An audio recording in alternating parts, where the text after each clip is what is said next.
Good morning, good evening, good afternoon. I'm the gentleman. This is the Gentleman's Pixel Club.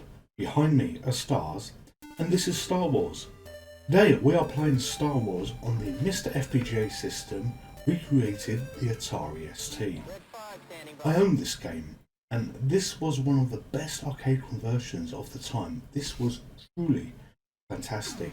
You could almost say you are playing the main version of Star Wars when you were playing this. They absolutely nailed it. Spot on. Brilliant game by Domark, I believe the company was called, and a fantastic experience to be playing now. I've not played this in a long time, so I had a quick little go before I started doing this video, and I only scored 6,000 points. I was just wanting to check the mouse and make sure that the inverse was correct, so when I moved up I wanted to move in the direction that I wanted to move on, and everything was good. So we kicked off the game on the easy level to show you some of the experience. It opens as you're flying towards the Death Star, and you have 8 shields, and you've got TIE fighters on the screen that you can blast away, but you also need to shoot their fireballs. Every fireball, every missile they shoot at you, you lose a shield like I just did there. You saw me go from 6 down to 7. When you've cleared enough of them, you then zoom towards the Death Star.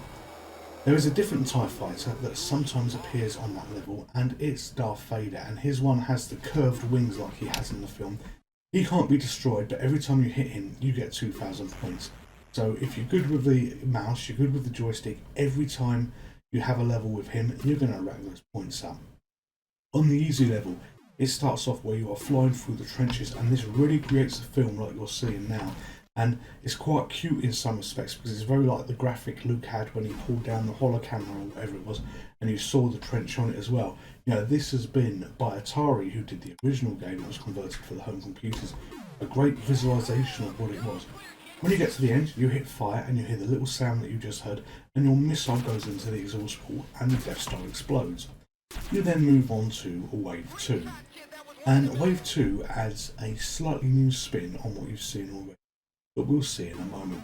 But first of all, you go back to the original level where you were shooting TIE fighters, blowing them out of the sky, and having a great old time here. The experience this gives you, I've not played the arcade one in a long time, but I do remember playing the Atari ST version back then, thinking, this is the arcade machine they've created on the Atari ST. That they couldn't have done any better if they tried. They really couldn't. You've got the sound samples in it, you've got the gameplay in it that does feel exact. It does feel pretty much like you were sat in the cabinet, but you haven't got the physical controls yet. I get 2 easy shots on TIE fighters there that stupidly fly that way on the screen, so that was a bonus. Then they do it again. It's very rare that I see them do this. Usually they're all over the place, which gives me all kinds of trouble trying to hit them. So we're just clearing the last few of these as they fly towards the Death Star. You can shoot them when they're far away, like I managed to do on that one. And this is where things changed. Before, we went straight into that tunnel.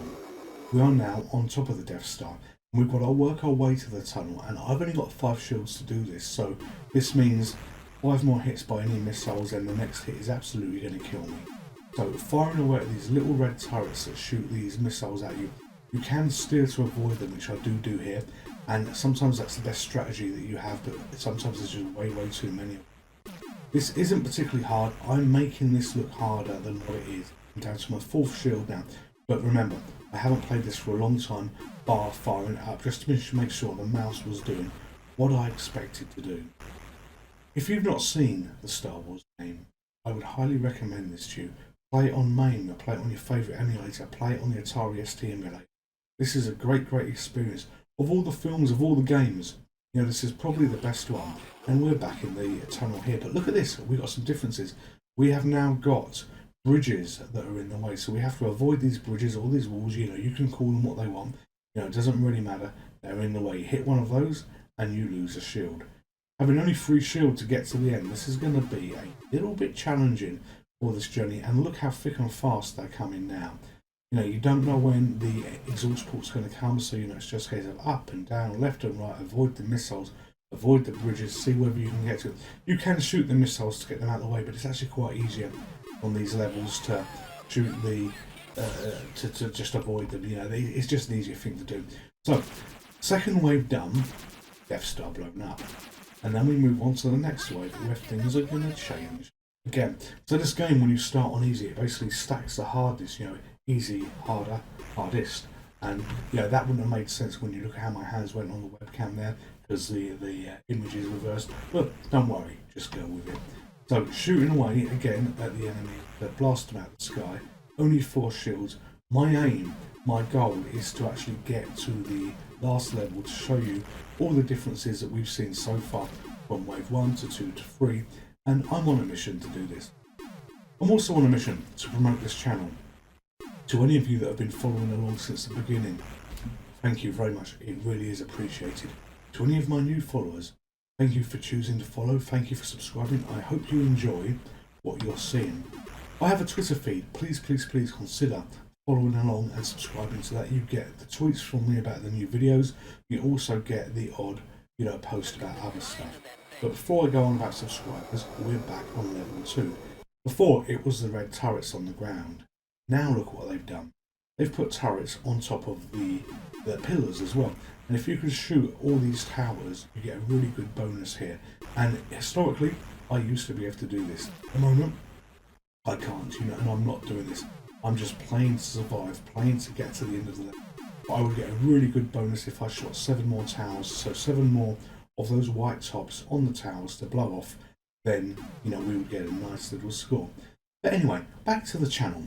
As I'm looking to promote it, I cannot get over the quality of the advert from Fusion Books on the Crash 2022 annual and the Zap annual as well for 2022. Here is the advert in question. Playing yesterday's games today, the Gentleman's Pixel Club. At the bottom, there was a couple of QR codes as well, so people can hopefully easily find content. But if you're enjoying the channel and you have any way that you can consider promoting this, cost free, because I don't charge anything for the content I make. All this is funded by myself, but every bit of promotion helps, because I want to build a big viewer base. I've said before, I don't care whether it takes 6 months, a year to get to 1,000 subscribers, but if I'm really honest, the quicker I get to that, probably the better, because I can then start doing live streams, which is something I would love to do. However, I believe it's only worth doing when you have a reasonable viewer base to be able to do it. I have a reasonable viewer base at the moment, but I can't guarantee all of you are going to come along to look at the videos at the same time. So, I just have to think, well, let's see what we can do, build the channel, and the quicker we get there, as I said, the quicker I do live streams. What you've seen here in the game is I missed the exhaust port, and when you miss the exhaust port by shooting at it, you get to fly through it all again. And this looks really calm on the screen. It looks really smooth when you're playing. I guarantee if you play this game, I promise you, if you play this game, you're going to be moving your head side by side, up and down as you duck the tunnels. It is impossible, or nearly impossible, at least for me, to sit still when I play this game because of the way the tunnels work, the way the movement works, and the general scenario that you're in here. So I've got to try and get the exhaust port this time. And I get it, you hear the beep. So wave 3 is now complete. I've got no shields left, but I will get one more shield in a moment because it likes to give you a bonus one if you complete it. So 1,000 times nothing is nothing for the bonus points, but I get one more shield. And this is where things really hot up.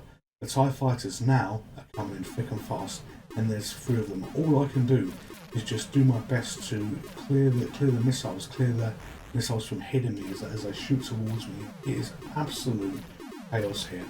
And this is game over. I had hoped, against hope, to get on the high score table, which I've completely failed here.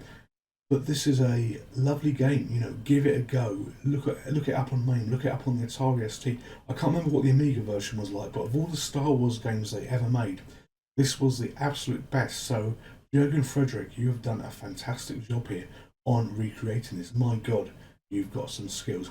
But I want to show you a little bit more. We started on the easy level, so we're now going to do a little flip and go to the hard level. So we're going to start on level 5. So this is one more wave beyond the level that we died. And look at this, they're just absolutely spamming them with at least 3 TIE fighters on the screen. I can't actually count everything because when you shoot them they explode, you get more green bits of the wings and everything going there. My score is so low, predominantly 3 TIE fighters shot at 1,000 points each. The rest of the points have just come through shooting missiles. I seem to remember there was a version of this game where if you held the crossfire right in the centre of the screen, you could continually fire and not get killed in these bursts because it would hit the missile every time. I don't particularly think it's the Atari ST version that did that. It seems a little too hectic to be able to have that kind of problem. It'd be a nice problem to have, but not for me at the moment with everything going on, And I'm sure that you can glide into the TIE fighters as well, that I've done on probably the first wave here. But it's like Christmas. It's like snowing, white and red missiles into my X-Wing. Of all the Star Wars games, I say this was absolutely the best. You had another wireframe one, which was the Empire Strikes Back, that followed this, and then they did Return of the Jedi. That was a Force perspective racing game. That was pretty fun. It was a little bit different. You were going on the moon of Endor, I believe it was, but nothing ticked the boxes. Nothing tickled the dingleberries as much as this particular game. It's a nice game, a well-programmed game, a smooth game, and most importantly, very, very accurate to what the arcade machine is. If you didn't have the Atari ST mentioned on the splash screen there, who it was programmed by, which we've already called out a little bit earlier, and you put this in front of me, I don't think I would be able to tell the difference arcade what was not. If you said you were playing it on main without the Atari ST message that's there, I think, yeah, okay, we're absolutely playing this on main. And this is how good a conversion it was.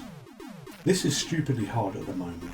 I'm trying to shoot to make sure that these red things don't fire missiles at me, but struggling all the way. I want to try and get into the trench to see how hectic and see how crazy the trench is. But this seems to be a never-ending fly across the top of the Death Star to actually wait for the point at which I don't know when it happens.